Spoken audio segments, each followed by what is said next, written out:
Halo guys, Paulus Karen di sini dan it's like shalom ya kan. Peace be with you and I believe everything is well ya kan. Aku percaya semuanya baik dimanapun kalian berada, apapun yang kalian lakukan semua diberkati Tuhan. Amin. Oke, hari ini kita masuk hari yang ke-22 dan hari ini aku Paulus Karen kita akan bahas dengan topik point of view, sudut pandang. It's like aku excited, it's like really cool. Dan kita sudah masuk dalam pembahasan Amsal yang pasal 15 ayat yang ke-15. Di sini dikatakan, hari orang berkesusahan, buruk semuanya, tetapi orang yang gembira hatinya selalu berpesta. Amin. Ya kan? Dan saat aku baca Amsal yang pasal 15 ini, kita lihat bahwa dari atas sampai bawah ini semuanya ada bertolak belakang. Orang bijak mesti ngapain, orang jahat ngapain, ya kan? Orang yang cepat marah, orang yang nggak cepat marah, orang yang omongannya pedas, orang yang pintar ngomong, omongannya nggak pedas. Jadi di sini kita bisa lihat perbedaan antara orang yang berhikmat dengan orang yang tidak berhikmat dari tiap-tiap ayatnya. Tapi di sini ayat yang ke-15 ini sesuatu hal yang mencuri pandangan mata saya gitu kan. Karena hari di sini dikatakan hari yang berkesusahan. Apakah ya kan? Ini dikatakan tentang berkesusahan dan orang yang gembira. Sekarang aku jadi memiliki pertanyaan gitu. Apakah orang yang berhikmat ini tidak pernah berkesusahan? Apakah orang beban ini nggak pernah gembira hatinya? It gets me thinking. Dan apa yang terjadi, ada satu pewahyuan dalam diriku, satu pencerahan ya kan, bahwa Tuhan memberikan aku satu hikmat, satu pencerahan bahwa berkesusahan dan orang yang gembira hatinya ini tidak ada hubungannya dengan orang benar dan orang yang tidak benar. Tetapi orang yang benar ini akan tahu bagaimana caranya untuk deal ya kan, untuk bisa menghadapi tentang hati yang berkesusahan ini untuk menjadi gembira. Begitu, sebab Tuhan datang ke dunia ini bukan supaya kita menjadi kesusahan, tapi supaya kita jadi berpesta, untuk bisa berpesta menikmati hidup yang lebih hidup yang berkelimpahan, demikian kata Yesus, kan? So, di sini aku mau tekankan bagaimana tanggapan kita untuk menghadapi kesusahan ini. Sebelumnya kita akan lihat kesusahan ini apa. Berkesusahan dalam bahasa Inggris dikatakan afflicted. Jadi afflict, hati yang sedang stres, hati yang sedang nggak beres gitu. Jadi secara kondisi mental ya kan, juga physically, mental dan fisik, secara kondisi kejiwaan ini sedang terganggu. Jadi ada stres, ada satu hal yang membuat kita ketakutan, membuat kita kepikiran dengan amat sangat. Ini orang yang berkesusahan. Jadi jika orang yang berkesusahan seperti ini, kita mendapatkan hal yang baik pun kita nggak bisa gembira gitu, kita nggak bisa senang, kita nggak bisa happy, kita nggak bisa menikmati hal yang baik. Malah kita bisa menanggapi dengan hal yang nggak baik, dengan pemikiran yang keliru, bisa jadi seperti itu. So, di sini aku teringat ya kan, pada saat aku merenungkan ayat ini, aku jadi teringat akan Yesus. Sebenarnya kita ketahui Yesus ini orang yang tidak berdosa sebagai manusia, 100% manusia dan 100% Tuhan, ia tidak berdosa sebagai manusia. Dan pada saat ia di Taman Getsemani, Markus pasal 14 ayat 34 dikatakan, hatiku sangat sedih, seperti mau mati rasanya. Tinggallah di sini dan berjaga-jagalah. Jadi di sini jelas sekali bahwa Yesus saat itu adalah hatinya sangat sedih karena ia tahu bahwa ia akan disiksa, dan disiksa ini nggak enak gitu kan. Disiksa ini sangat sakit, ada banyak sangat berat sekali untuk menanggung hal ini gitu, untuk menanggung siksaan seluruh umat manusia yang ada di bumi ini, begitu kan. Jadi ia sangat sedih, ia sangat takut gitu kan, sangat ketakutan. Dalam Lukas pasal 22 ayat yang 44 dikatakan ia sangat ketakutan dan makin sungguh-sungguh berdoa. Jadi ia sangat ketakutan, dalam bahasa Inggris dikatakan agony. Jadi ketakutannya amat sangat sehingga ia stres, kepikiran. Ini yang Yesus alami begitu. Dikatakan di sini dilanjutkan dengan peluhnya menjadi seperti titik darah yang bertetesan ke tanah. Nah, ini udah ada peneliti yang research ini, yang sedang meneliti ini mengatakan bahwa ini memang possible, ini memang mungkin. Jikalau orang yang sangat khawatir, sangat stres, begitu stresnya karena ia sangat ketakutan, ini pembuluh darah yang di kulit ini, ia bisa mendorong ke permukaan kulit dan kemudian pecah. Dan kemudian pecah sehingga keluar dari pori-pori kulit ini adalah darah. Jadi keringat dan darah. Jika orang yang ketakutan ini akan berkeringat dan keluar darah di sini. Dan ini ternyata secara biologis, secara psikologis ini memang bisa terjadi seperti itu. Secara kita ketakutan ini bisa keluar darah ya kan, dari pori-pori kulit. Jadi Yesus ini sangat ketakutannya ini amat sangat seperti itu, sehingga bertetesan darah ya kan. Nah, jadi yang pertama aku ingatkan kepada kita adalah bahwa orang berkesusahan ini tidaklah berdosa. Sebab Yesus pun juga berkesusahan hari itu. Saat itu ia sangat ketakutan, ia sangat stres. Dan ini ia tidak berdosa. Meskipun Yesus seperti itu, Yesus tidak berdosa.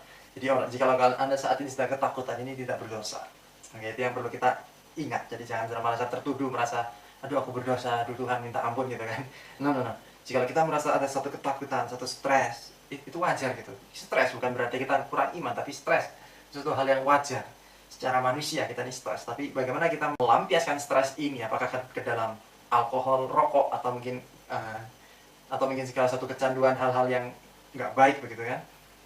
Ini kita bisa, baru itu adalah berdosa, dan kita mesti bisa melampiaskan stres kita kepada hal yang benar.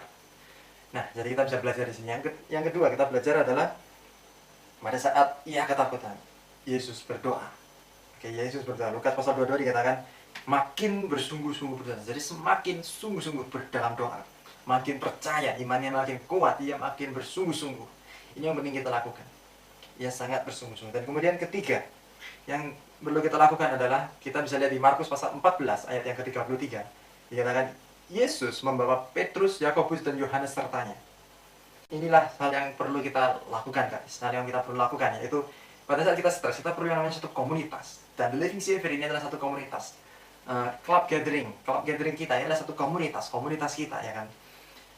Club kita ini satu komunitas, dan kita perlu sharing pada mereka. Kita perlu sharing masalah kita perlu ungkapan hati kita stres kita ungkapkan, nggak perlu takut, nggak perlu khawatir, nggak perlu ditutup-tutupi, karena kita bukan satu klub yang bermuka plastik ya.